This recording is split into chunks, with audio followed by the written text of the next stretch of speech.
Good morning to our viewers in Nigeria, Africa, and across the globe. It's the conversation on TOS TV Network. Of course, your digital first Pan-African network. And we are reaching you from Abuja.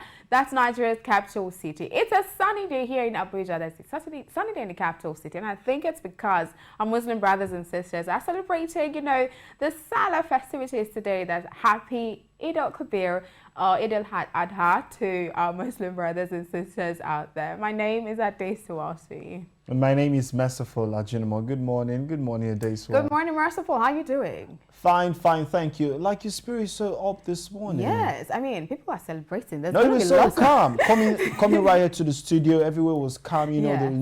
There was little or no vehicular movement at all. So I'm saying, okay, yeah, celebration it is. Exactly. But I do know that you're planned for the festival itself. It's ongoing. I was going to ask you if you're expecting any, I'm not a vegan, that is why I eat meat. We're flesh-eating individuals. So. Don't say it like that. This no, one. that's not what I mean. All right, we're going to bring you the quote of the day right about now. Some Tuesday morning motivation for you to jumpstart your day. And after that, we're going to be looking at, stories, happenings, and developments from across the African continent.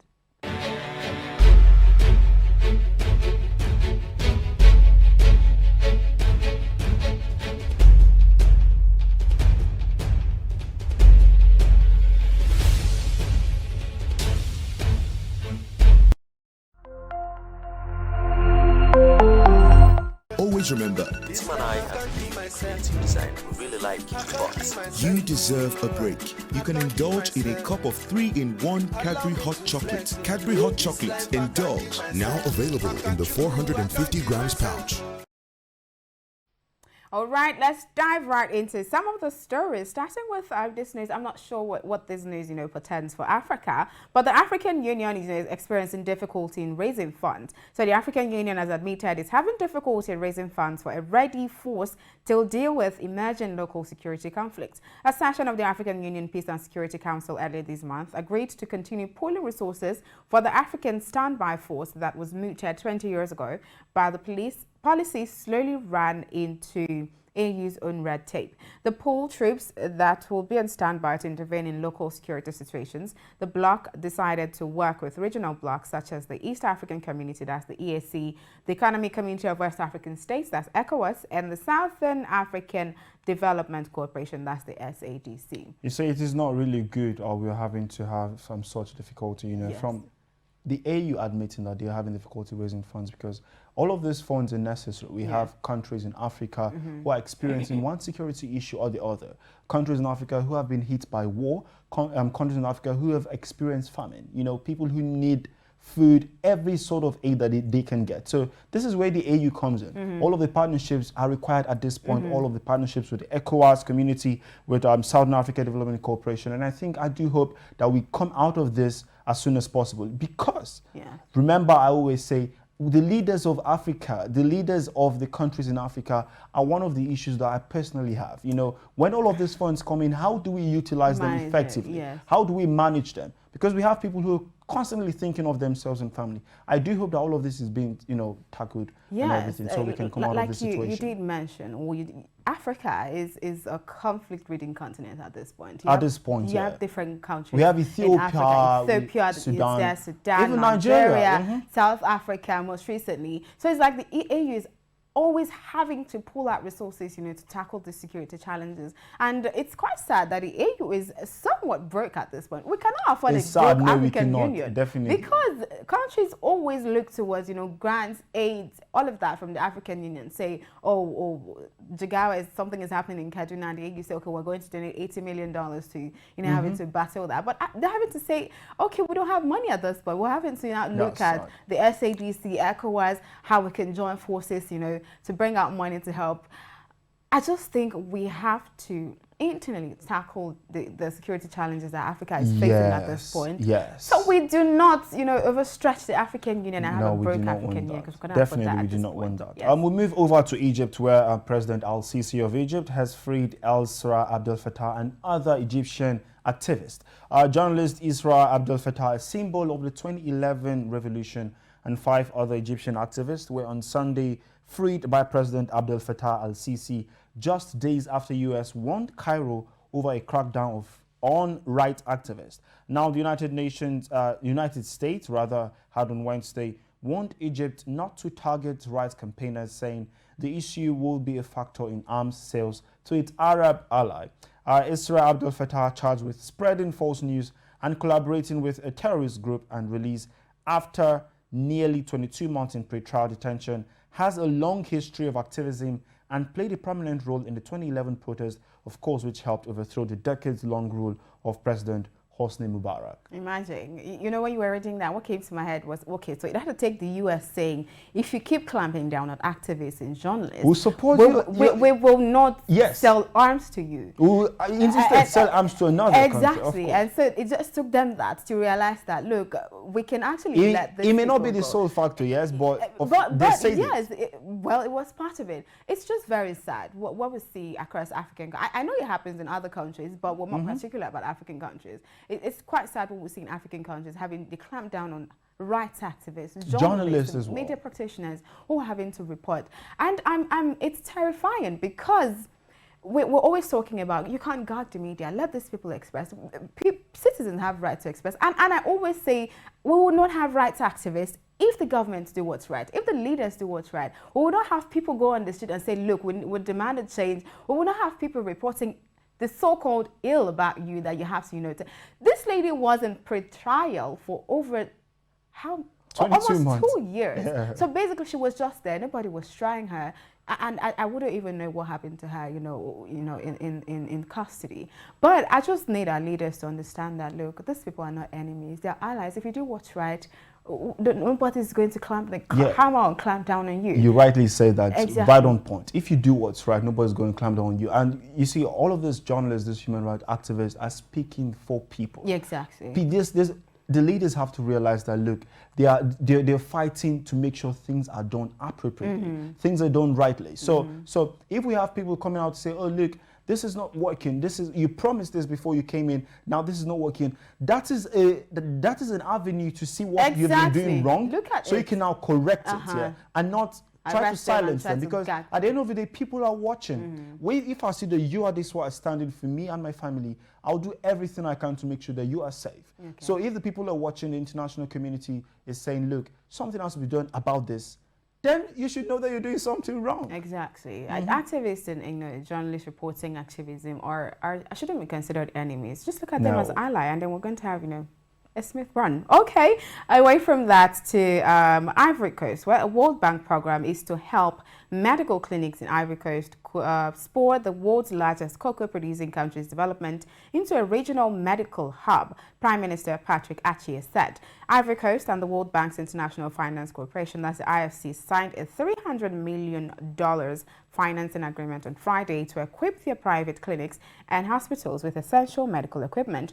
Prime Minister Patrick Achier said one of the strong axes of the project is to ensure that Ivorians who have created clinics have the possibility of becoming hospitals and sub-regional hospitals so that Ivory Coast becomes a medical hub. Yeah, this is what we're saying. This is what we're saying, even for Nigeria. Look, what we're looking towards improving our health sector so much that will become a medical hub for Africa. This is what we have been clamoring for here in Nigeria, saying we have the numbers, we have the resources, we have the brains, we have everything. Just improve our health sector, medical sector. That's what we're so asking. we will become a medical hub, and then we don't have to spend so much money on medical tourism. But Ivory Coast is looking at that, and they even they're having funding for that, saying, okay, so we have people medical centers in maybe rural areas and all of that stuff, further equip them, strengthen them, work on these medical centers. So much so that even people will have to, go all the way to Ivory Coast to have themselves treated. See, Ivory Coast is a country as the world's largest producers of cocoa. Yes. I think this is a very great achievement. It's a great fit, because having to have a country in Africa that are saying every part of our health system is on point. Exactly. People will leave other African countries to go to Ivory Coast, and that's what every other African country should emulate. We should see all of this as something that will help us at the long run, because we'll have to spend more if we're going outside to get health aid, right? So let's not just be consumers. right? And rather manufacturers and producers so people can come in and benefit from it. All right, that's it for, stories and happenings across the African continent. And talking about health, we're going to be bringing you COVID-19 update from across Africa at this point. As I always say before we bring that to you, COVID-19 is real. We're having to battle a third wave right now. African countries, Kenya is having it really rough. And then we have the Delta variant in Nigeria right now. So we cannot afford, to slack on it. Meaning you have to take necessary precautions so we do not have, overwhelmed hospitals and healthcare centers like we did, earlier on. So COVID-19 update from across Africa. And after that, we're going to be looking at front pages of Nigerian newspapers this morning.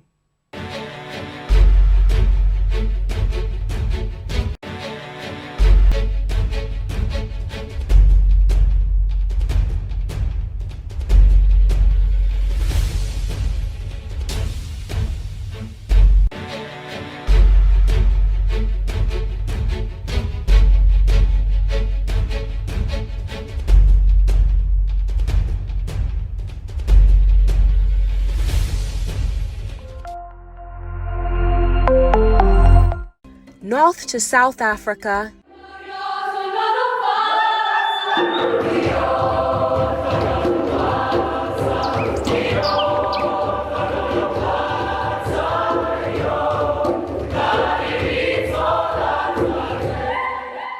East to West Africa,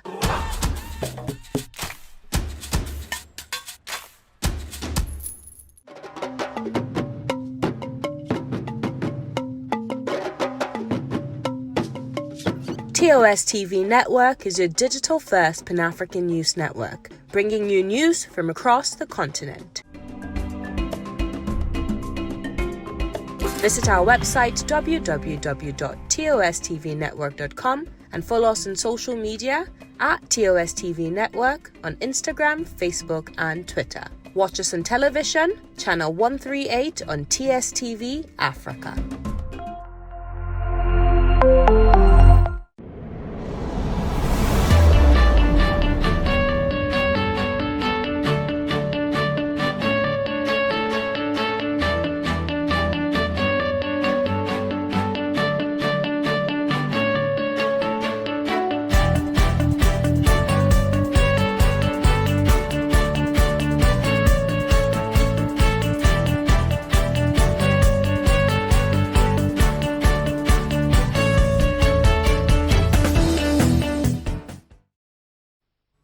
It is still the conversation showing on your digital first Pan-African news network, TOS Television. Stay updated in happenings across Africa. Follow us across all our social media platforms that is displayed on your screen. That is Instagram, Facebook, Twitter, and of course our website www.tostvnetwork.com. And if you have not subscribed to our YouTube channel, please do so you do not miss out on our amazing content. Okay, it's the newspaper frontline pages of the segment this morning. And this morning we begin with the Blueprint newspaper. The banner headline there talking about COVID-19, Delta variant / Eid al-Kabir. Kano, Jigawa, Niger, Zazzau, Emirates cancel festivities. We have two riders on that story. The first, Atiku, Lawan, Gbajabiamila, governors, APC, PDP, others rejoice with Muslims. And that can be found on page 30. And the second rider, please, NSCDC deploy personnel, assure security. That can be found on page 9 and 13 of the Blueprint newspaper. Just under the picture of the day there, talking about an air crash. NAF recant says pilot survives after hitting bandit base.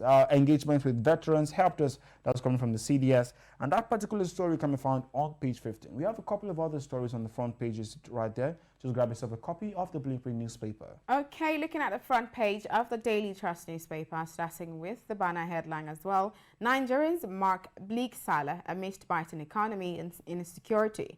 Three riders. The first one says celebrants opt for low-key festival. Insecurity, cash crunch cut down holiday trips. We are addressing hardship. That's coming from President Muhammadu Buhari. You can read up on that story on page 5. Underneath that, an exclusive story says NAF jet crash. How residents rescue pilot after parachuting in Zamfara forest. Cholera outbreak claims 30 lives in Jigawa. NAS to consider a constitution review report before 2022 budgets. That's coming from Lawan. Police arrest mom for killing 33-year-old son in Benue. That and other, stories are inside the Daily Trust newspaper this morning. And right into the Nigerian News Direct newspaper. From the very top, Idil Kabir, Nigerians grown over 100% hike in transportation fare. That can be found on page 3. The banner headline, they're talking about bandits attack NAF, Army rescue fighter pilot in jet crash. The pilot air interdiction successful. That's coming from the NAF spokesperson. Just under the picture of the day there, we see federal government to assist 2.2 million farmers with 12.3 billion naira agri subsidy. We have a couple of other stories right there. Grab yourself a copy of the Nigerian News Direct newspaper. And the last front page we'll be looking at is the front page of the Business Day newspaper with the Business Day Market Monitor right there on top of the paper. And then the banner headline says, Crude Heist, Petrol Subsidy Anatomy of Revenue Leakages. You can read up on that story on page 31. Besides that, Real Estate Guide for Flood-Prone Areas as Rain Humbles Lagos. Continues on page 31. And then inside the Business Day newspaper, Delta COVID riskier, evades immunity vaccines. That story is on page 30 of the Business Day newspaper. Yeah, a couple of stories right there on the front page of the newspaper across all of these newspapers we've read and more. Just get yourself informed and enlightened. Pick up a copy and read about what's happening around you. Okay, that's the much you can take on the newspaper headline segment of the show this morning. We're going to break, and when we return, we bring you the big story.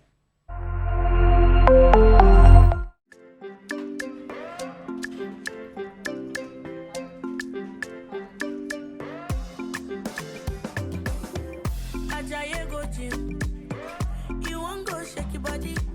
Instead, they make it calm down. Eat the farm, say it's happy. You want to grow 6 packs in a day. I beg you not to pass your power. You want to show yourself, oh.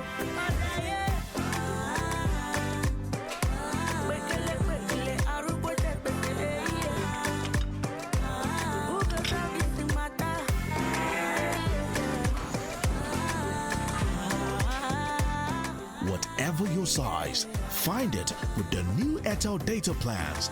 Dial *141# now to get the plan that suits you.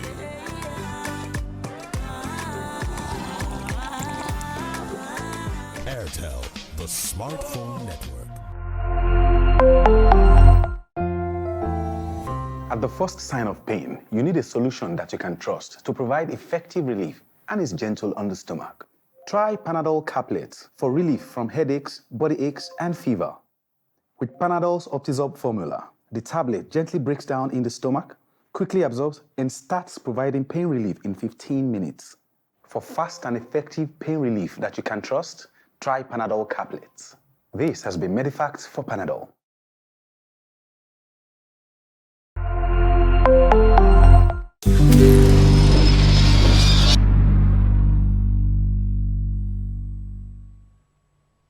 Thank you for staying tuned to the conversation showing on your digital first Pan-African news network, TOS Television. Don't forget, I can always tell you, you can be a part of our social media community so you do not miss out on our amazing content. We have our Facebook, Twitter, Instagram platform on the screen right there. That is at TOS TV Network. And of course, our website, www.tostvnetwork.com. And if you've not subscribed to our YouTube page, please do so you do not miss out on our amazing content. Okay, is the conversation this morning, and this is the big story, the crux of the program. And this morning, we're talking the future of digital currency in Nigeria. And we have via Zoom call just now, Adebayo Juwon, the Business Development Manager, FTX Africa. You're welcome to the show. Hi. Thank you for having me. Yeah, great. How are you doing? I'm good. All right. Mr. Good? Yeah, yes, good. Thank you. So a handful of countries and organizations, are beginning to recognize cryptocurrency as a legal tender. Do you see this change happening in Nigeria anytime soon? Well, I think it's just a matter of time. Right? A couple of countries who made a couple of statements against the technology, kind of reversing their statements recently because we find kind of big players finding their way into this space. So it's just a matter of time for a country like Nigeria to come around this technology. Okay. So, you know, we had the whole policy from the Central Bank of Nigeria before now, legalizing transactions and, you know, saying, look, cryptocurrency is not a legal thing. So would that have to be out of the way before we achieve that development? Well, I think I'll just make a little clearance about that. Right.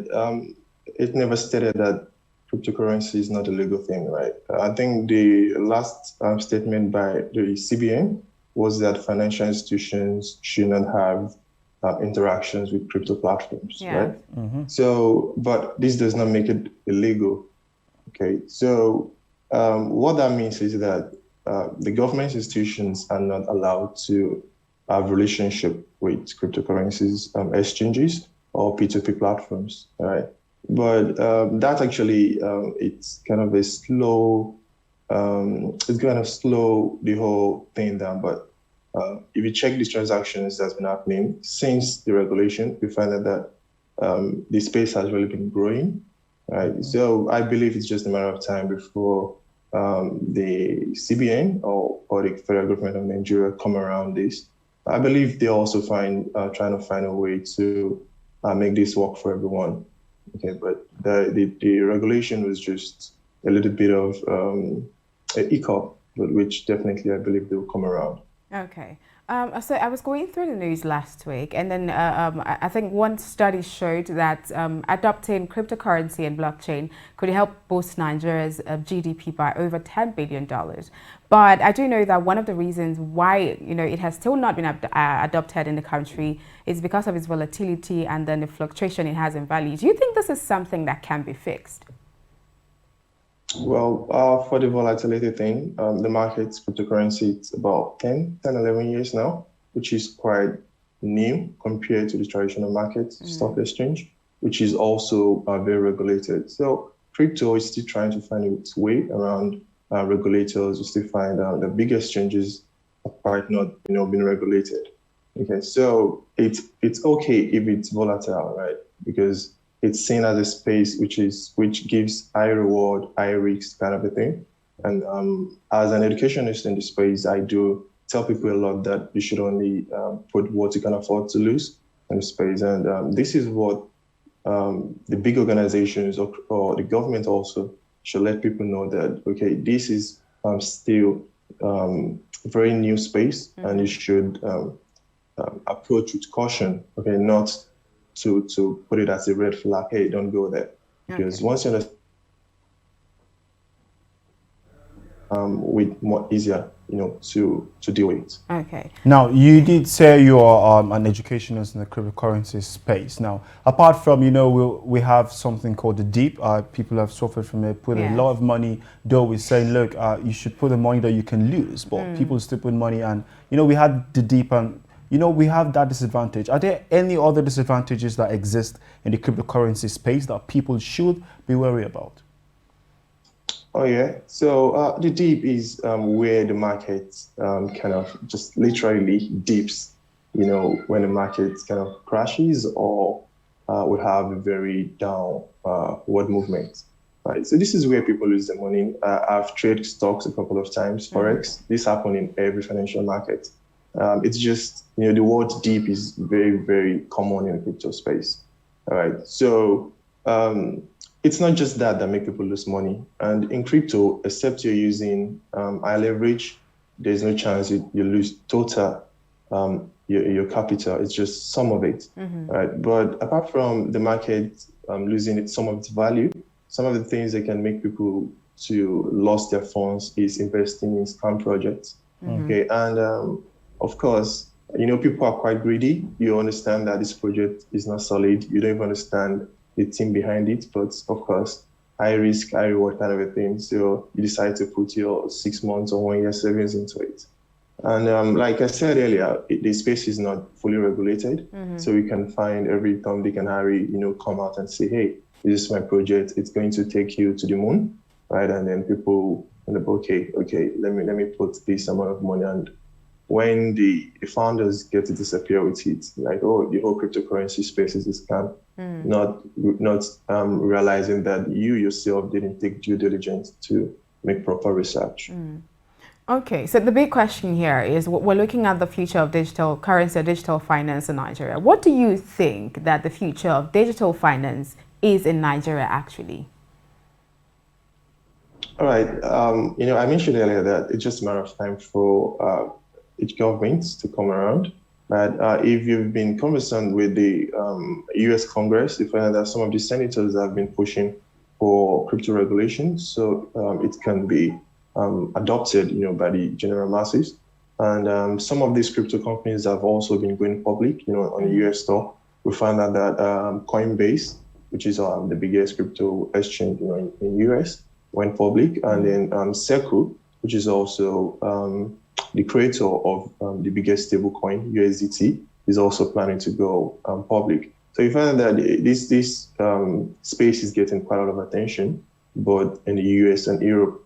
And I won't say, but the African government takes time before they come around new technologies like this. Okay. And it's definitely, it may take time, but it's not something you can run from. Okay. So you are the business development manager at FTX Africa. What role does your company, your organization play in the crypto space generally? Okay. So FTX started about 2 years ago, right? Created by Sam Bankman-Fried, the CEO, was a quant trader at Jane Street. So with this experience, right, I found that it was very nice to have the industry standard, we have at Wall Street in the crypto space. So we found out that most of these crypto platforms do not have the standard, which many people do complain about it, but the exchanges are very slow in implementing this thing. So you said, okay, let's create something built by traders for traders, in which we came up with FTX. And FTX has been the most innovative platform.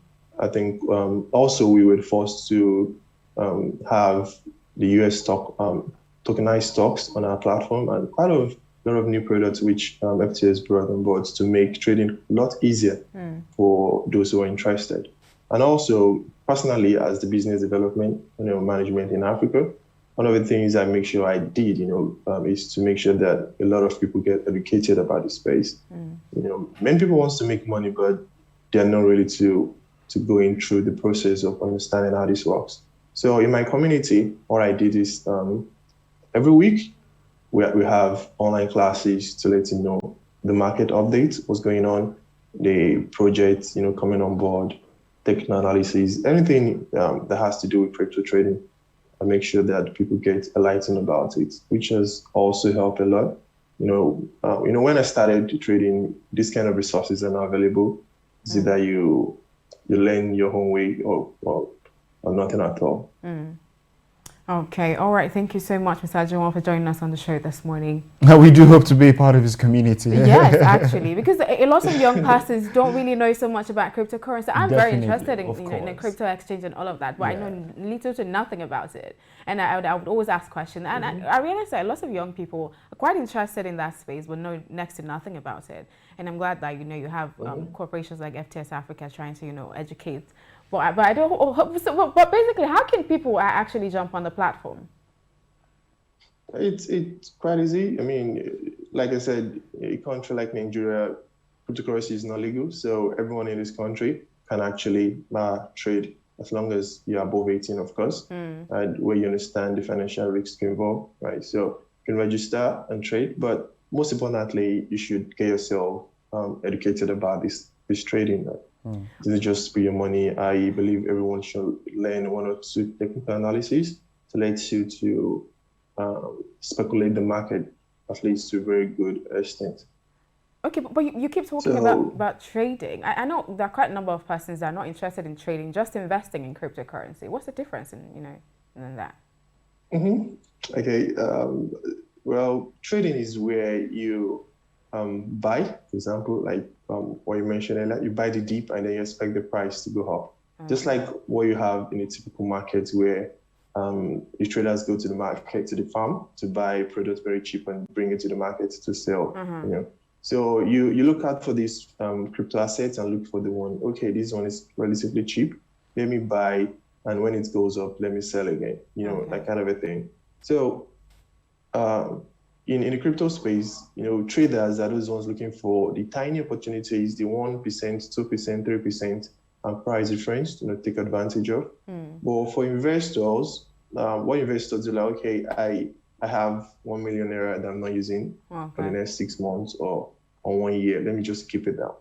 Okay, and I'm hoping to have 100%, 200% returns on this. Okay, so that's part of the difference. All right. Okay, thank you so much for you. joining us on the show this morning. We hope to have you, you know, another time, and I hope you're going to oblige us another time when we call you. Definitely. All right. Will do. Thank you. And Thanks for having me. Yes, you're very welcome. Thank you for joining us on the show this morning. Don't forget that the conversation comes to you every weekday. That means we're going to be back here same time tomorrow. But before then, as I always say, follow TOS TV Network across all social media platforms. That's TOS TV Network on Facebook, Twitter, Instagram, and of course, subscribe to TOS TV Network on YouTube. You can also stream our content, you know, news around, you know, entertainment, different sectors of life on www.tostvnetwork.com. My name is Adebayo. I'll see you. And my name is Mr. Fulajinimo. Once again, happy celebrations. Have a nice day, guys.